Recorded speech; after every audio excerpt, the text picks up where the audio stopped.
menyimak nanti 1 jam ke depan pukul 9 waktu Indonesia Barat adalah sidang putusan pra-peradilan terhadap Peggy Setiawan yang saat ini menyandang status tersangka atas dugaan kasus pembunuhan Vina dan Eki di Cirebon pada tahun 2016 silam.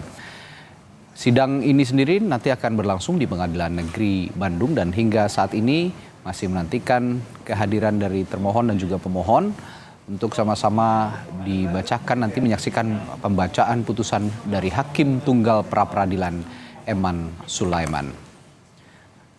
Dan saudara, untuk mengetahui bagaimana kondisi paling akhir di Pengadilan Negeri Bandung jelang putusan sidang pra-peradilan Peggy Setiawan, kita akan tanyakan langsung pada jurnalis Kompas TV Ninda Destiani di sana. Ninda, selamat pagi.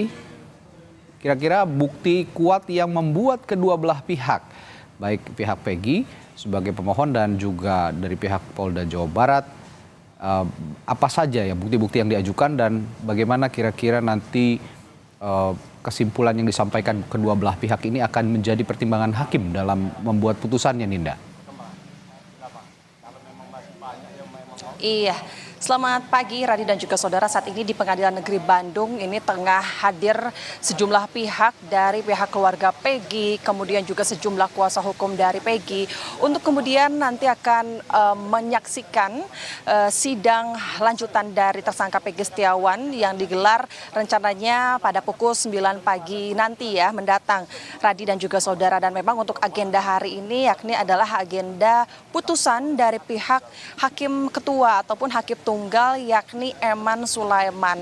Nah, nantinya kedua pihak yakni pihak pemohon maupun juga pihak termohon tentu akan hadir. Kami sudah melihat kehadiran dari keluarga Peggy, Kartini, Ibu Peggy beserta adik-adiknya yang kemudian juga sejumlah kuasa hukum telah hadir di sini, dan tentu dari pihak pemohon sendiri yang mengajukan gugatan pra-peradilan ini telah memiliki sejumlah bukti kuat untuk kita mengetahui bukti apa yang kemudian telah dilakukan ataupun sudah dipegang oleh pihak kuasa hukum Peggy Setiawan. Kita akan langsung berbincang dengan salah satu kuasa hukum dari pihak Peggy Setiawan. Telah hadir di sini bersama kami ada Bapak Mayor TNI CHK Purnawirawan Pak Marwan Iswandi. Selamat pagi Pak Marwan. Selamat pagi Mbak Nindya. Terima kasih sudah bersedia untuk berbincang bersama Kompas TV secara live di sini. Bapak, saat ini kita sudah masuk ke dalam hari H sidang putusan Pak. Dari pihak kuasa hukum Peggy Setiawan, apa yang kemudian ditekankan kembali dan disiapkan Pak? Kami harus mempersiapkan dari hal ini adalah siap menang. Kami lihat siap menang. Nah, karena kemarin dari putusan dari perjalanan persidangan kemarin tidak ada alasan saya bilang hakim tidak mengabulkan permohonan kami.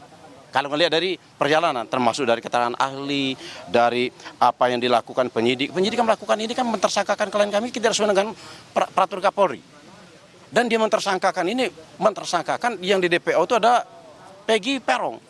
Sementara yang ditangkap sekarang adalah Peggy Setiawan. Makanya kami berkeyakinan menang. Berkeyakinan. Tetapi semuanya kita tidak bisa mengatakan suatu pasti. Tapi keyakinan kami lihat dari fakta hukum yang ada. Tetapi apapun namanya, keputusan dari pengadilan ini, keputusan dari Hakim Tunggal Pak Eman Sulaiman, kita wajib menghormati. Kami wajib menghormati. Terjelek sekalipun kami hadapi. Itu. Jadi menurut pihak kuasa hukum sendiri, Peggy yang saat ini ditahan oleh pihak Polda Jawa Barat ini bukanlah Peggy Perong. Seperti apa Pak? Bukan. Karena Peggy Perong alamatnya di Mundu, ciri-cirinya berbeda, semuanya berbeda daripada Peggy Setiawan. Peggy Setiawan alamatnya di Talun. Umurnya berbeda, ciri-cirinya berbeda. Waktu kejadian perkara, klien kami ada di Bandung. Makanya kami datangkan saksi fakta waktu kemarin. Nah, saksi fakta dari Polda pun tidak ada. Siapa sih yang mengatakan kalau Peggy Setiawan ada Peggy Perong? Itu kami tanya. Tapi mereka tidak menghadirkan. Itu Mbak. Bukti kuat apalagi Pak yang dimiliki oleh pihak kuasa hukum untuk kemudian harapannya dapat menggugurkan Peggy Setiawan sebagai tersangka? Tadi jelas saya bilang orangnya udah berbeda. Oke kan? Yang kedua, proses terhadap mentersangkakan klien kami tidak sesuai dengan peraturan Kapolri dan peraturan Kabareskrim. Kalau peraturan Kabareskrim atau Kapolri itu jelas. Ini kan bukan tertangkap tangan. Klien kami bukan tertangkap tangan. Tanggal 21 baru ditersangkakan. Tanggal 21 juga mereka itu setelah menjadi tersangka klien kami, baru mereka cari alat bukti. Kan lucu aja. Sesuai kalau peraturan Kapolri itu jelas, dipanggil dulu, dijadikan sebagai saksi, baru digelar perkara, udah jelas kok. Udah jelas semuanya kalau penyidik ini melakukan sesuai dengan peraturan Kapolri, tapi mereka tidak melakukan. Mereka melawan perintah Kapolri. Sebenarnya mereka harus disidang kode etik. Baik, Pak, dari kuasa hukum sendiri tanggapannya seperti apa sih? Melihat dari pihak Polda Jawa Barat kabarnya memiliki bahkan tiga alat bukti yang cukup kuat, yakni adalah keterangan ahli, keterangan saksi, dan keterangan surat. Seperti apa tanggapan dari kuasa hukum? Ya kalau mereka mengatakan cukup kuat ya seperti sidang kemarin. Makanya nanti kita lihat ya putusan dari hakim nanti. Kita lihat. Makanya saya bilang semuanya kita wajib menghargai putusan dari hakim.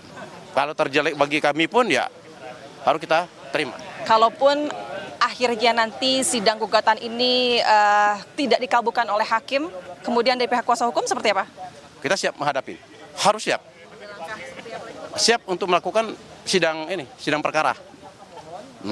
Itu. Bapak, ini sekali lagi, mungkin ini dari pihak Polda Jabar kemarin pada saat sidang disampaikan bahwa track record Peggy Setiawan ini disebutkan bahwa pernah memiliki kasus, kemudian juga dari segi kendaraannya tidak memiliki surat-surat. Seperti apa tanggapan dari kuasa hukum? Itu dengan nama itu mengada-ada, Mas. Mengada-ada, Mbak. Kalau dia bilang yang kasus itu mungkin kasus narkoba, dikatakan narkoba. Narkoba kan dibebaskan? Enggak kok. Tidak terbukti kok. Enggak sampai di persidangan kok. Kalau nggak salah, tidak sampai di persidangan kok. Enggak benar ya. Kalau disangkut-sangkut enggak ada. Yang kita ini fokus kepada pokok kasus pembunuhan Eki dan Vina. Nggak usah kita sampai apa yang lain-lain itu nggak menurut saya nggak ada relevan. Makanya mereka pun waktu bertanya waktu waktu persidangan itu kan menanya masalah posisi tidur segala macam. Itu kan dari kuasa hukum Polda. Posisi tidur segala macam kan nggak ada hubungan sama perkara. Lucu bagi kami, lucu aja. Iya. Baik, terima kasih Pak Marwan Iswandi telah bersedia untuk berbincang bersama kami Kompas TV. Selamat bertugas kembali Pak Marwan. Itu dia saudara, tadi memang beberapa poin-poin yang disampaikan oleh pihak kuasa hukum Peggy Setiawan. Di antaranya merupakan bukti-bukti kuat yang dianggap kuat oleh pihak kuasa hukum Peggy Setiawan. Adapun bukti kuat dari pihak Polda Jawa Barat menjelaskan bahwa pihak Polda Jawa Barat sendiri memiliki 3 alat bukti. Saksi keterangan, saksi surat, bahkan juga saksi ahli. Lalu pihak Kabitkum Polda Jawa Barat ini juga telah menepis bahwa pihak Polda Jawa Barat ini terkait salah tangkap atau error impersona ini pihaknya telah melakukan pemeriksaan terhadap Peggy Setiawan secara komprehensif dan juga melibatkan internal kepolisian sehingga menurut Polda Jawa Barat ini tidaklah adanya salah tangkap terhadap Peggy Setiawan. Kemudian nanti juga akan kami pantau apa yang akan dilakukan oleh pihak Hakim Ketua Eman Sulaiman untuk kemudian dapat memimpin sidang lanjutan ini, yakni sidang putusan. Apakah kemudian Peggy Setiawan ini akan diterima gugatan pra peradilannya atau tidak? Tentu ini kalaupun ia tidak dikabulkan tentu akan berpengaruh atas langkah-langkah Peggy Setiawan ke depannya, yakni di sidang perkara nanti. Radi. Jurnalis Kompas TV Ninda Destiani dari Pengadilan Negeri Bandung. Nanti kami akan perbaharui lagi informasi dari Anda di sana. Ninda, terima kasih.